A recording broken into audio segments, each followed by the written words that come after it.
In today's episode of Jason Does Dumb Stuff just because he's never done it before and he kind of wants to know if he can, I am playing with LEDs. See that? It's just red. It's red. I hate that. I want to fix that. That's what I'm going to do with this one. Seriously though, I love this thing. I mean, like I can just, ooh, let's turn on the kitchen. Ooh, let's turn off the kitchen. This video is actually going to cover something that literally was the best thing I've ever done when it comes to Home Assistant notifications and stuff like that. Y'all may or may not remember the Crestron screen that was sent to me. It's a touch screen. I mounted it into the wall. It had a very stupid LED fixture that you really couldn't change without essentially doing brain surgery. And I use this every single day when I leave and come home from home or work or anyway, it was always red, completely pointless. But the touchscreen aspect, being able to just touch stuff and actually see everything at a glance, it's amazing. Now, my gracious unnamed patron has actually sent me another one of these, but that included another LED structure thing, in which case I decided to say, hey, let's buy, for the first time ever in my entire life, by the way, LEDs that have integrated controllers in them, integrated chips, which allows me to kind of, individually customize every single LED, which is really cool. Honestly, I'm fascinated. I have created a way to give me alerts that I notice every single day, meaning that if something goes down, I won't notice it. I won't not notice it for like 3 weeks. This really has been a big problem because I turn off a bunch of notifications. I hate notifications. And before I realize something's down, like for example, some Synology backup program thing didn't work, and then, you get the idea. I don't notice it until it's too late. So creating this alert system has been the single best modification I've ever made.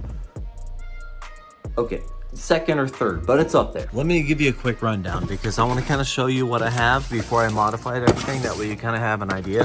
This is a Crestron, I don't know the model number, but this is a Crestron screen.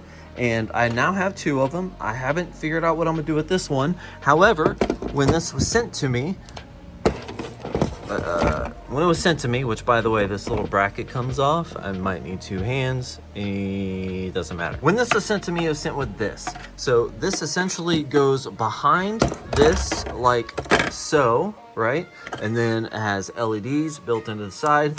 Which, by the way, why in the flying frick does this thing have like 1,000 wires? There's like 6 LEDs on each side. Talk about some proprietary bullshit that they gotta run all these different wires. And if you rip this up, which I'm not, it has, actually, you know what? I ripped this up from the other one. It has all these little microcontrollers, all for stupid, rudimentary LEDs. That's stupid. That's Crestron, but it is enterprise grade and they expect you to pay forever, like all kinds of money for them. This comes off of this. And then this, I think, somehow like goes in that way. I forgot. I know I just installed it. And then that goes back onto there or the other way around. Anyways, all of that goes together in some fashion, and then it mounts to your wall, and then you have a crappy RGB, but not really. You can't really control it unless you pay some stupid absorbent fee to control these stupid microcontrollers. So it's either always red, always green, or just always completely freaking worthless. So I'm gonna use this somewhere, don't really know where, but this is what I tore apart. These are all some of the guts, and that's how I have created the single most useful, like dynamic RGB IC status thing ever that I now use every single day, and I wish I would have did this sooner. Yeah, I know, enough stall now. Let's cut to the chase. So, all right, I use this garage door that goes into my garage every time I leave my house. This thing sits right here, and I've been through a few different revisions, but I can open the doors, I can see what lights are on. I actually had an alert thing here, but it kept crashing. And then I have this like thing here that's saying, hey, why are the lights blinking? It'll tell me what the problem is. As you can see, the intensity of the lights, just red, yellow, which I can change these however I want to, but I chose this because it's fast.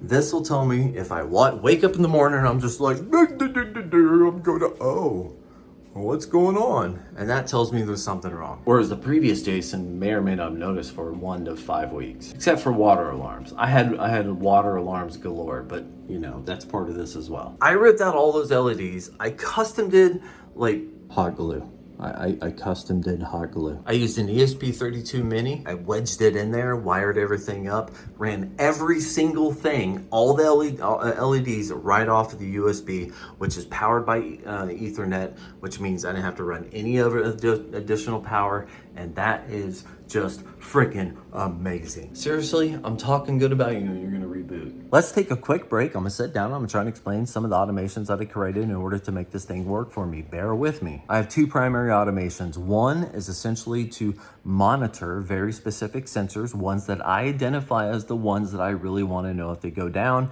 If those go down, some of them for a certain amount of time, it sets a mode. It's a helper in automation, and it says, hey, mode 1 through 12, and it's like, you know, water, servers down, whatever, right? So it gets that. If it's down, it alerts it, and that basically monitors exactly what I want to monitor. The second thing that I set up was essentially how to react to that, because I set a number value to whatever the alert is, and that other automation takes that number value and it translates it into connecting to the WLED software, which is amazing. You can hook it up on an ESP30 whatever, 80 whatever. And if you go in there and create custom presets like red alert, green, open door, etc., like you can just tell it, hey, such and such happened, make it set to this, and let's change the colors, which is, you know, your alerts. Side note, one like very minor reason why this kind of came to my mind is because I have 3 Zigbee Akara water sensors, and I have them in various parts of my houses, and the one underneath my sink did not respond or stopped responding for who knows how long. And then I was doing something and I had a water leak I didn't know, and I'm like, what the hell? I have water sensors for this, why didn't things work? So then I created things in order to alert me, and then I'm doing that LEDs in the lights. So, you know, when you create something and it fails and you don't really know, you just have to kind of go out of your way to make sure that doesn't happen again. And the last thing, before I move back to the whole screen thing, the last thing that I did is on my Crestron dashboard, I added that, as you can see, it's a little icon, conditional. It basically says, hey, if value is this, show this blinking alert. Give me the text to tell me what's wrong. That way, if I do see the screen blinking, I go look at it, it'll say exactly what it was wrong, and it kind of tells me an idea of where I need to start, and or if I'm going to forget about it for the next 3 weeks because maybe it's not as important as I thought, even though I set every single sensor to be as important as I thought, and it's just kind of a confusing world overall. But anyways, let's get back to the screen and I'll show you that. I mentioned this is seriously the most used project that I've ever made. Let's run this down, shall we? Of course, I got all the normal stuff. I can turn off lights. I actually have different reset LED scripts. None of this matters, right?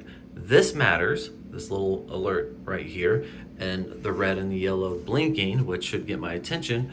That's what matters. Obviously, I don't have a water leak. I went into Home Assistant and manually set it to that just so I can kind of demonstrate the various ways if it can change depending on what it is that I'm doing. For example, opening doors. On my doors, I have sensors right here. These sensors are great because if somebody breaks into my house, I will get an alert. I'll look at my cameras, I'll call the cops, and or start loading water guns. Believe it or not, this water leak right here, this is extremely mild, because if I have a water leak, it gives me not only alerts on my phone, it'll give me all other, you know, LEDs in my lights that can change colors. Those will blink. It'll wake me up in the middle of the night. Like, it'll tell me, hey, dude, water leak, get it freaking fixed right now. But demonstration purposes, as soon as something happens, it will override it. So for example, if I open up my garage door, let's see, open up a door, boom. Open door, it changes the color scheme, not as intense. It's just saying, hey,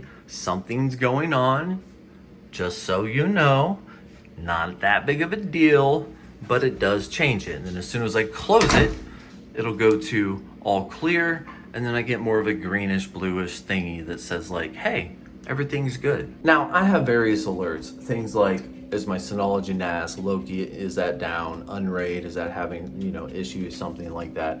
I have water sensors. I can't rattle them all off right now, but essentially these are things that I really want to know if they're not working, some of which are lower priority, which gives a very kind of low priority light, and one of those things that I could probably ignore until I just feel like fixing it. Here's the cool thing. The very first set of LEDs that I get over there. The very first set of LEDs that I purchased are the RGB IC BTF lighting 144 LEDs, individually controlled with integrated controllers, all in a 1 meter thing. About 5 meters of them. They're all 5 volts because I wanted to run things off of the USB thing, even though I found out quickly that I need to add additional power supplies because these things are very powerful. Also, I got the waterproof version of it, so I don't really know why I did that because I always cut them off. But anyways, these are what I'm working with, and because these are 5 volt, they integrated right into the Crestron power supply through the USB connector perfectly. I want to buy more, but I want to get like the 12 volt version, mainly because it's just amperage, right? If you don't know anything about electricity, if you have high voltage and you want to make something take a lot of power because of the voltage is high, you don't have to put as many amps through the wire. Amps is what creates heat.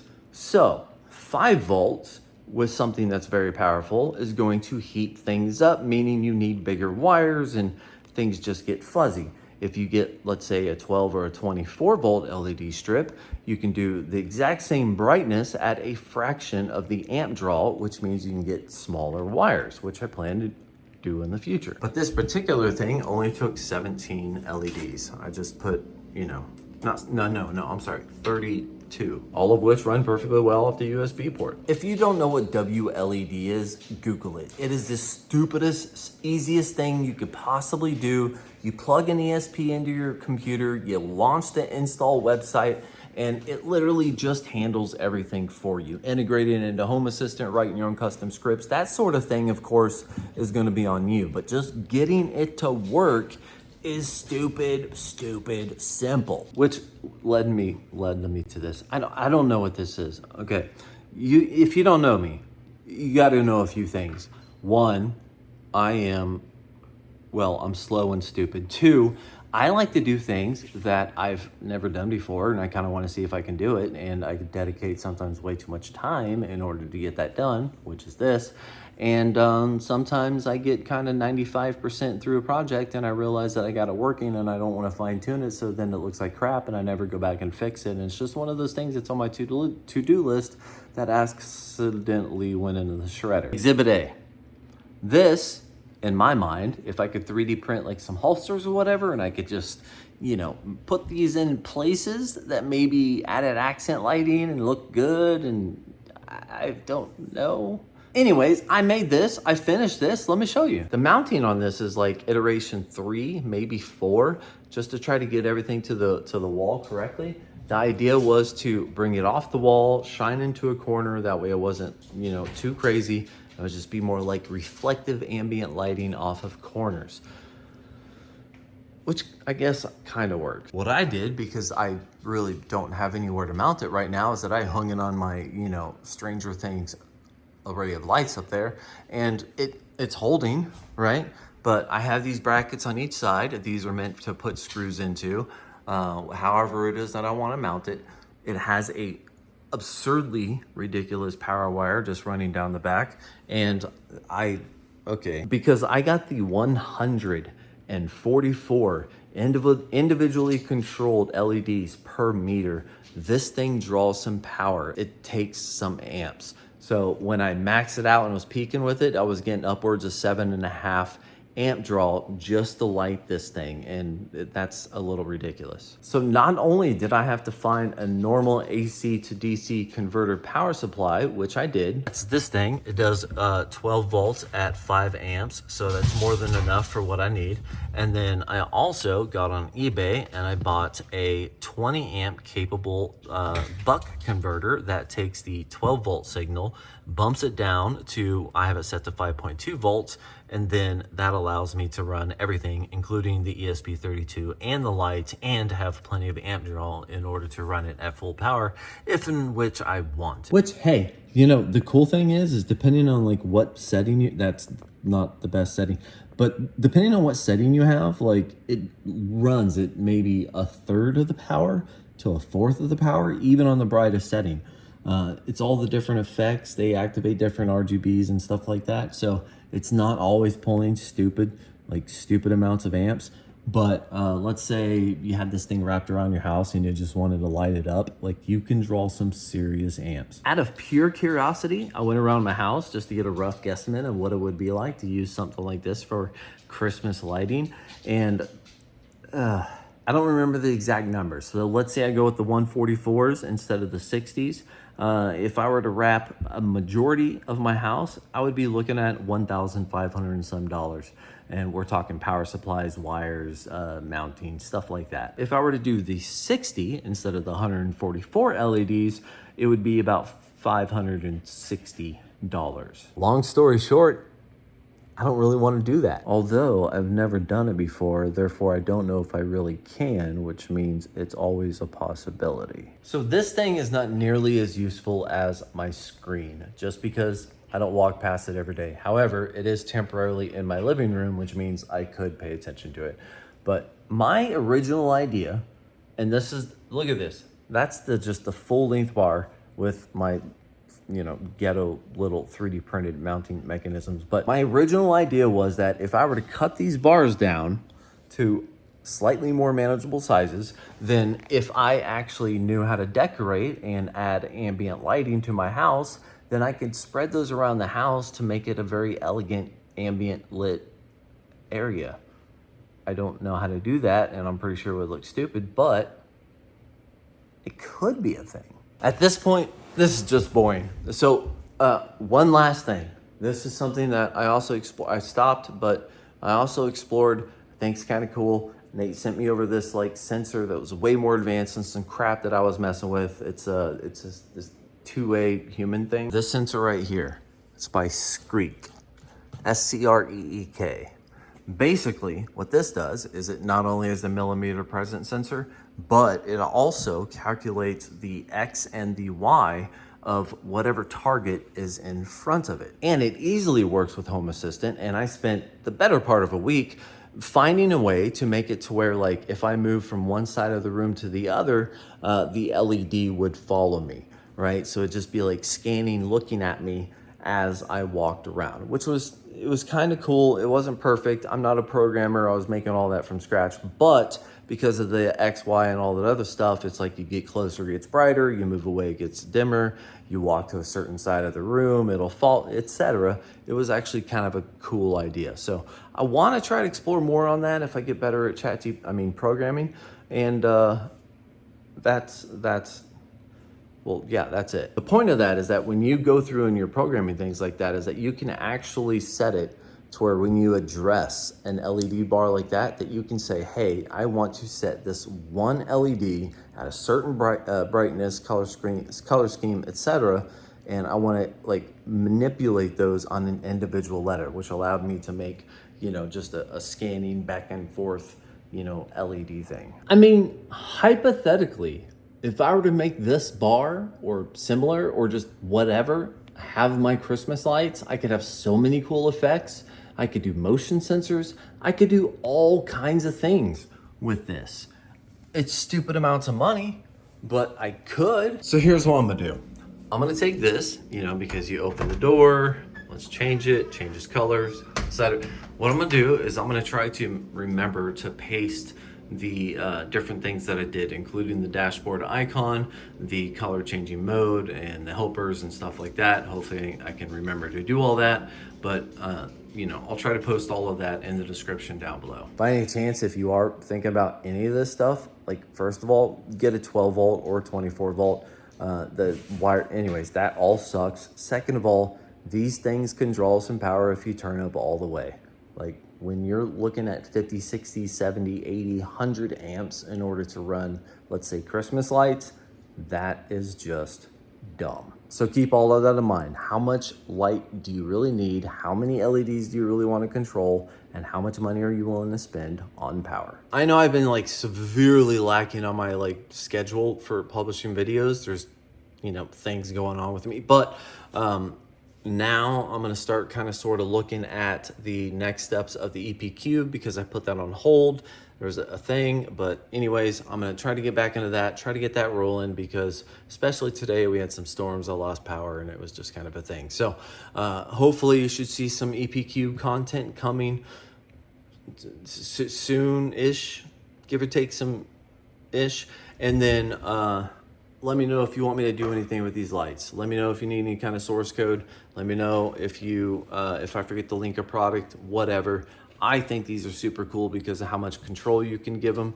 You literally program each individual LED, or you can just select profiles. Like it's so freaking easy to use, and integrating into Home Assistant is awesome. So thank you for watching. Like and subscribe, and have yourself a great day.